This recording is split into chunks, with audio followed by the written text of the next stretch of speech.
Ici Londres. Every day, 1 million Americans turn up to work for British-owned companies.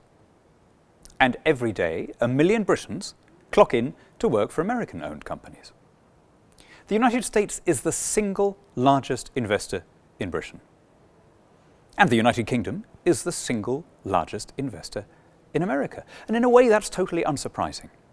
It's not just our links of language and kinship.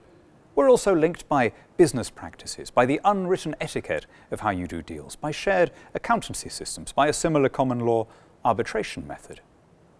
The only thing that hasn't followed the investment until now has been trade. And the reason for that is that trade has not been controlled by London, but by Brussels. Although there have been attempts going back to the mid-1980s to have a transatlantic free trade area, they've always run up against the reality of EU protectionism.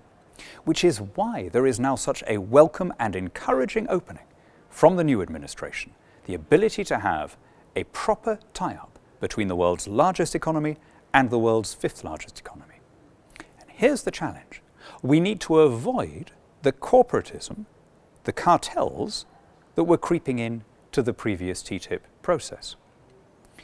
To be frank, there were occasions where large multinationals in the US and large multinationals in the European Union were effectively getting together and saying, look, let's take the worst of your regulations and mush them together with the worst of our regulations, and then we will build impregnable barriers to entry and we will enjoy a monopoly for decades to come. Now, plainly, we have the opportunity to do something better. We can have a trade deal that is based around extending consumer choice rather than extending producer capture. That means a trade deal based on mutual product recognition rather than on common standards. It means that if a drug is approved by the FDA, it's good enough for us. It means that if you can practice in London, in the city, you can practice on Wall Street, and vice versa.